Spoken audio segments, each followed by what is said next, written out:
on some more plastics in the shallow water. And this is like really sooty, muddy grounds where I am at the moment, so I wasn't actually expecting to pick anything up, and I have. So I actually was specifically trying for a flathead, so it'd be interesting to see like what these grounds have on offer in regards to that. So yeah, it didn't look too promising, but in regards for like the mud, but you know, we hooked up to something. It's got a bit of a heavy tug, so it might be a flatty, maybe. And he's just woken up.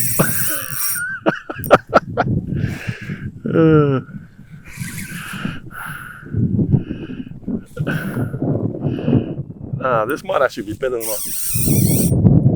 oh no.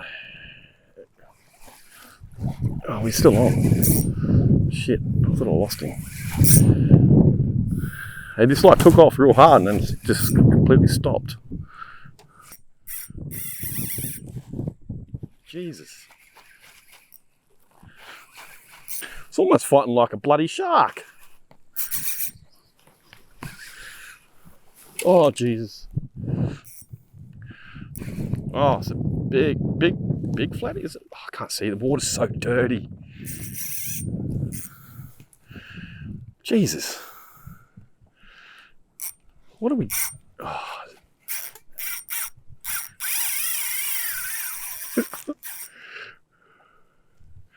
I got a funny feeling this might be a catfish.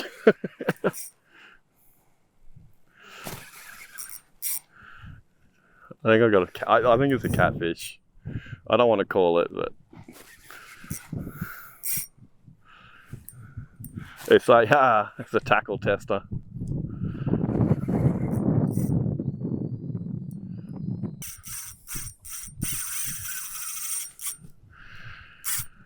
Oh God. He's actually pulling the canoe. He's actually pulling the canoe.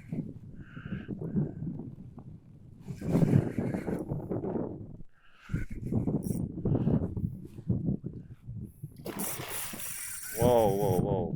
I don't even see what that was, but this big.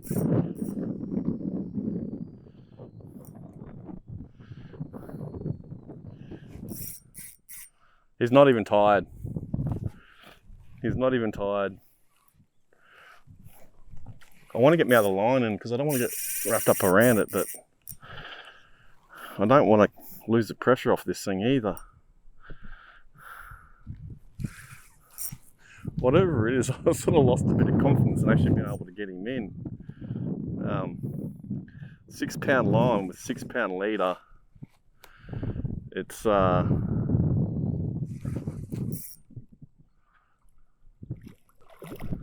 no way.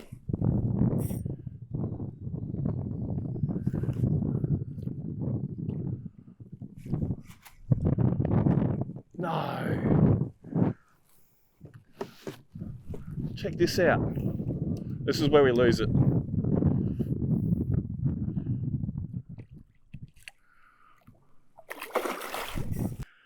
Jesus. I was thinking like a big catfish or something.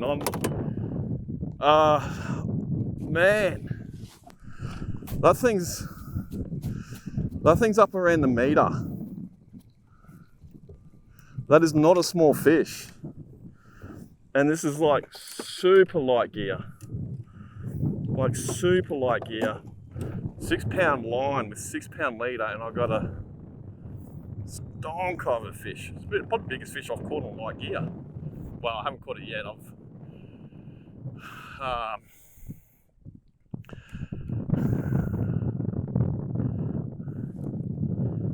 Yeah. Wow.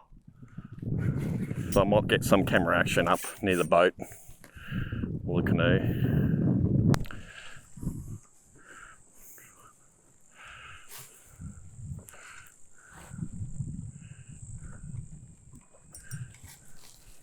Do not go near the outboard. This is do or die, I think.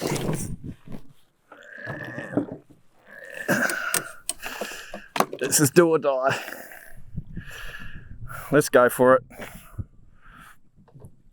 what do we got? Okay, come on.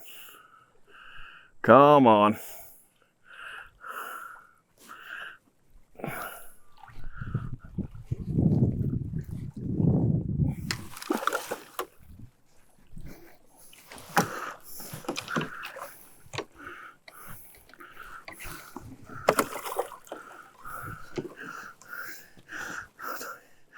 Okay.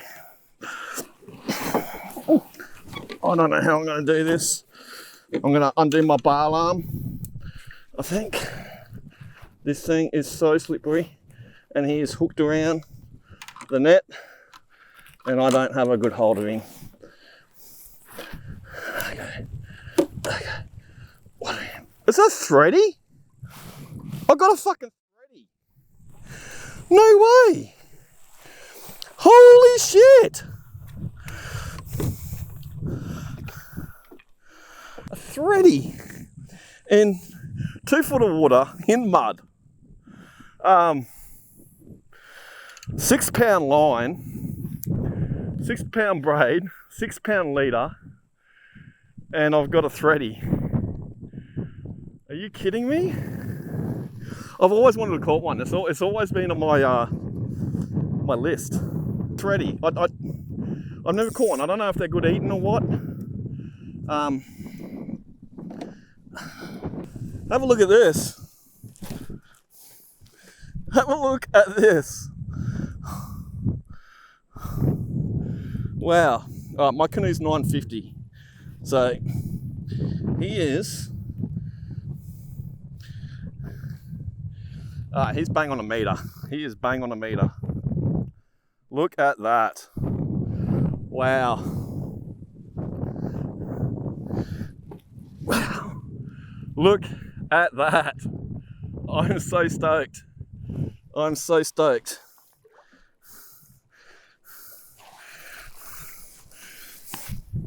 I'm going to swim him.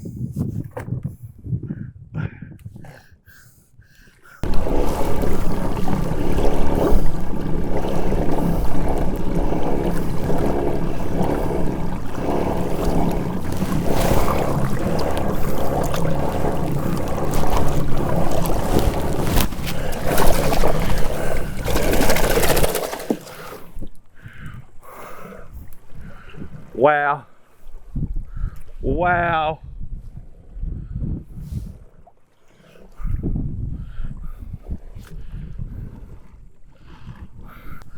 Wow.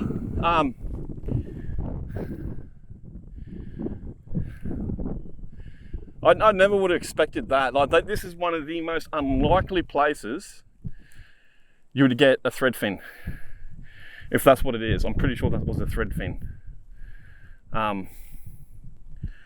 Yeah, or Samson fish. I don't know. I don't know anything about them.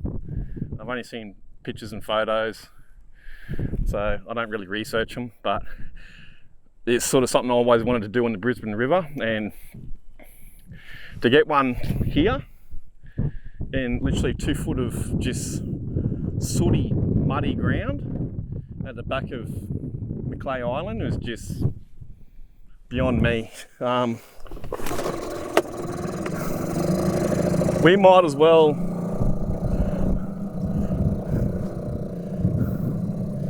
go do another troll.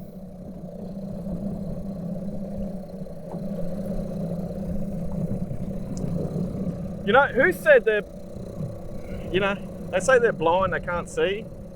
I don't know. I mean, that water's so dirty. It is so dirty. I couldn't even tell what it was until I got it up, until I got it in the net. The water's that dirty.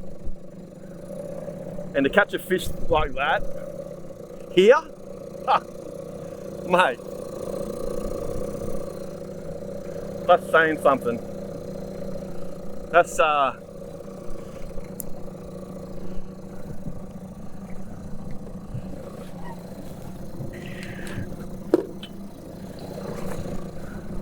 that's one of my gnarliest catches, I think.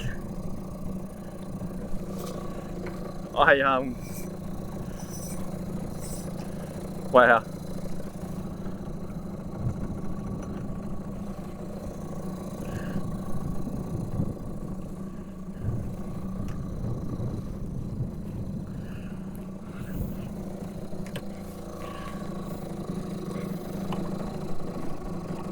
Unreal.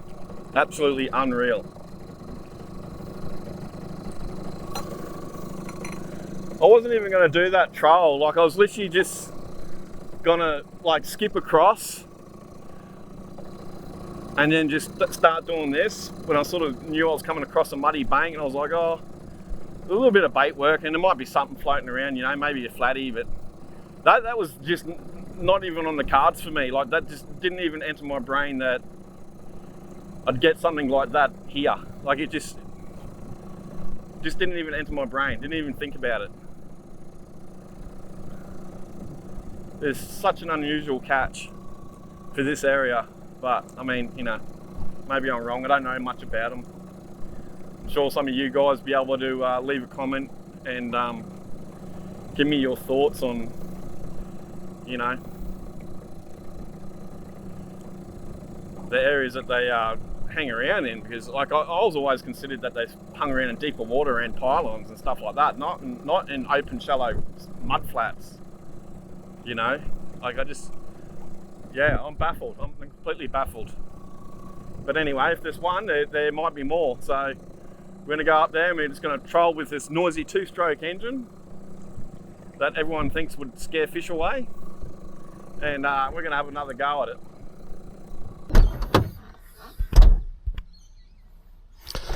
You know, there's pros and cons to every vessel. You know, I'm in a canoe. It's slow, it's tedious, it's a pain in the ass. But when you go down to the Vicky Point boat ramp and there's a line up half a k down the road, and then you go to the Redland Bay boat ramp and there's just probably like a 45-50 minute wait just to get your vessel in the water. One good thing about canoes and kayaks is that you can just literally pull up the hobby ramps, a park, anywhere that's close to the water, and you can just launch straight away. No hassles, no boat ramp fighting, none of that shit. Just in you go. So simple. Look at this day. So that's why it's busy today. This is probably like the best day I have seen in 3 months.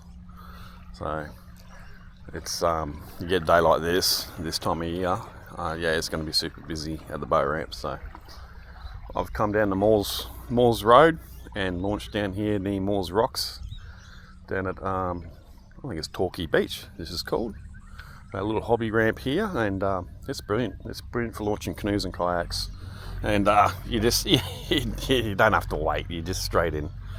So pros and cons to everything.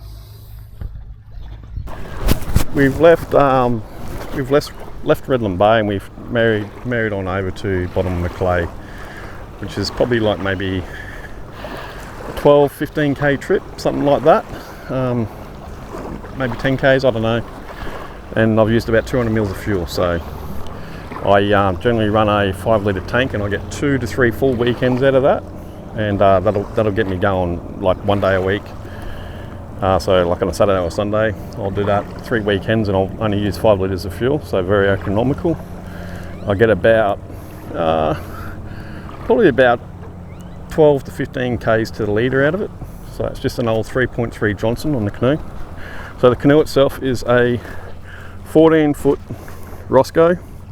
It's a shallow V, so very stable, good primary stability and pretty good secondary stability. So, and it's got outriggers on it. I also run just a car battery out of my 4-wheel drive, and I've got a 24 volt water snake, and then that's the 3.3 Johnson outboard, just a little 2-stroke thing. I paid $35 for that at the tip. I've got some Tassie Oak bars in there because I bent the alloy ones because I'm a fat bastard. I'm 110 kilos, so I had to replace them because they broke on me. But yeah, such is life.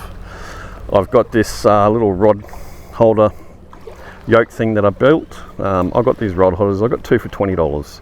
I did have to knock some screws in them because they're not sort of they don't really hold a lot of pressure, but that seems to work. So, you know, I got out of that for 20 bucks for four rod holders. So 2 just carry spare rods, and I just got the 2 trolling ones. I got my tripod set up here with the Sony Action Cam, which runs all day. Camera gear out in the bag at the front. And as for rods, I normally carry 7 rods. So I normally carry 2 fly rods, 3 plastic rods, and like a heavier, like a medium sort of to heavy sort of rod as well. So I might run a bait on that, or you know, a bigger lure or something like that. So the 2 fly rods I got a fast sinking line on the wild fish, and then the Scientific Anglers, I've got the floating line on that. So they're both 9 foot. I run a Shimano Radar with this old pen reel that I paid 600 bucks for 20 years ago, and it's still going good. Just got to give it a clean every once in a while. I've got the Shimano Stratic on the Ed X, and I've got another Ed X with a nice little fluger I picked up for 40 bucks. And then I've got this crappy Abu thing, which, you know, I'm not really happy about. So car battery, camera gear, fuel tank at the back, a little esky to carry drinks in it, and the old 3.3 Johnson that I paid 35 bucks for at the tip. And then I've got the 24 volt water snake. So yeah, I don't spend a lot of money on my gear, but no rego, no insurance, no maintenance. It's maintenance is very, very low, so it really is a budget. And 5 litres of fuel lasts me 2 to 3 weekends, depending on how much trolling I do. But full day I'll use maybe 2 litres tops at most. 1.5 litres, 2 litres is like, that's all day. That's like a big day. And I want to show you a little saving trick too. So if you're in the market for like a really nice tackle bag, whether it's a backpack or like your conventional tackle bags that you use for fishing, when you're looking at like the marketing wank factor with these $450, $500 tackle bags that you get, you know, they're pretty good quality. But something that is better quality and is at a fraction of the price is actually tool bags. So you go into Bunnings, the Daiwa tool bags are really, really good. They're a lot bigger than the Synchrome. I've got the red Synchrome, so I'll just go through this red Synchrome, and you'll get about 15-20 years out of this. So the last one I had, I retired it. So you can get 6 boxes of these if you stack them up right. This tackle bag's a bit messy, and you've got all these pockets inside in here. So, and then you've got pockets all on the outside, all around here and at the back. So I paid 50 bucks for that second hand, believe it or not. And if you want something that's of the same quality in the fishing market, you're looking at around $450, $500. So don't go past using tool bags as tackle bags. Better quality than the top of the range tackle bags. Like, they are just far superior quality, more heavy duty, longer lasting, better zips, and better for, you know, durability in salt and outdoor.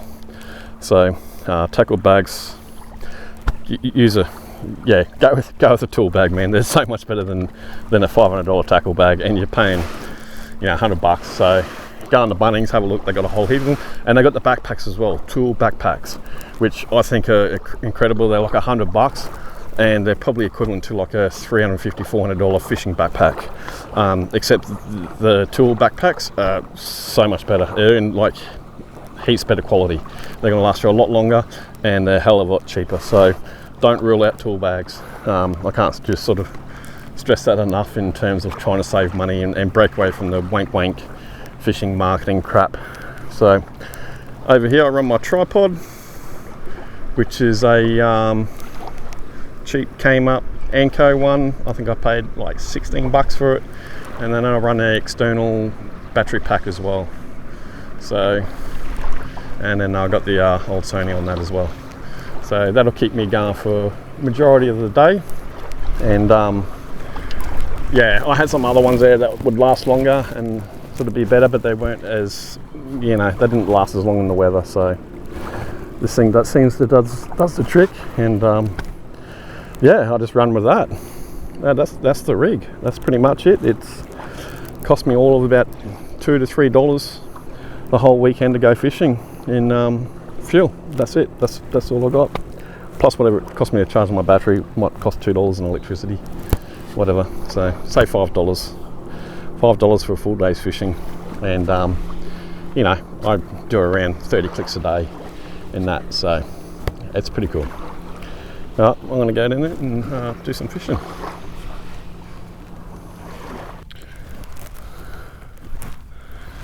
Okay, so at the moment I'm at this little bay between Lamb Island and MacClay, and in between this little channel here, or this little outlet, there's a little island right smack bang in the middle of it, and there's just like really shallow, rubbly, rocky ground, and in the wintertime it produces some good bream.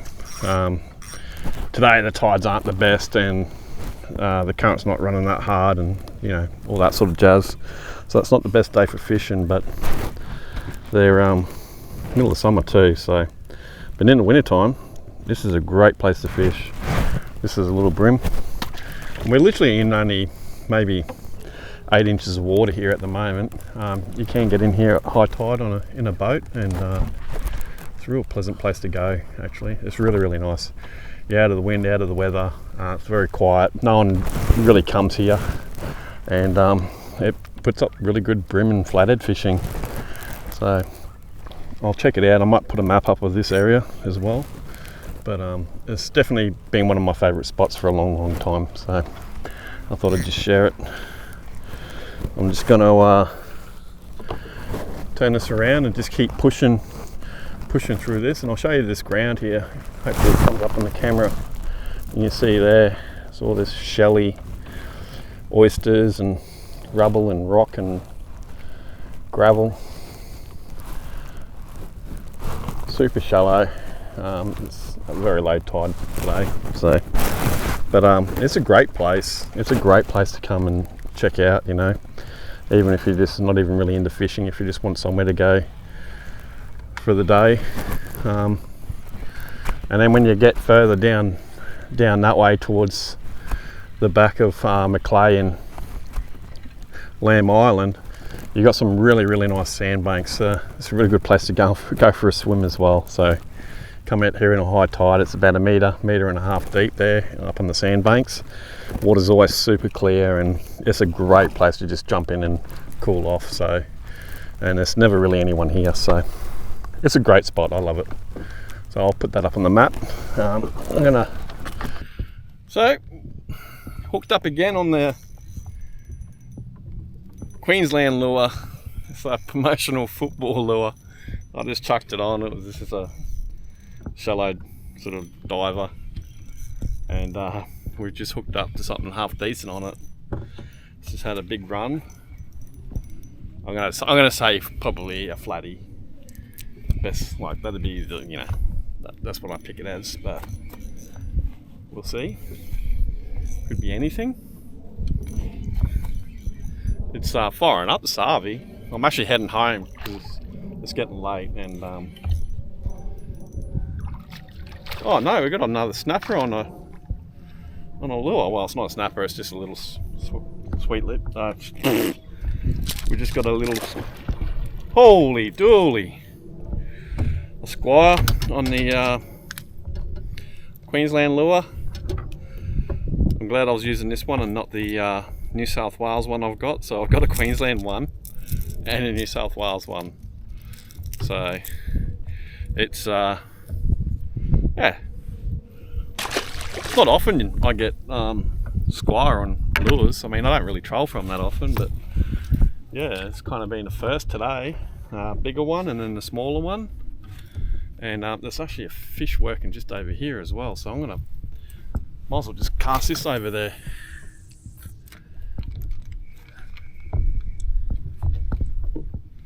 See if I can't get it to entice onto this thing here.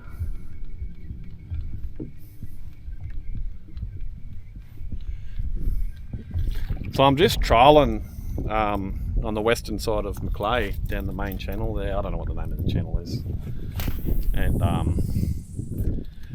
wouldn't have thought you got snapper this far down, but you know, we're coming up to snipe. Wouldn't have thought we'd get snapper this far down, but yep, they're here. Just trialing the channel, so it's pretty cool.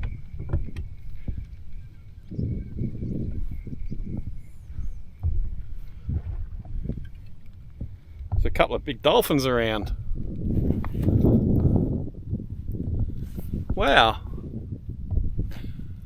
Well, I'll stop casting because I don't want to hook a dolphin.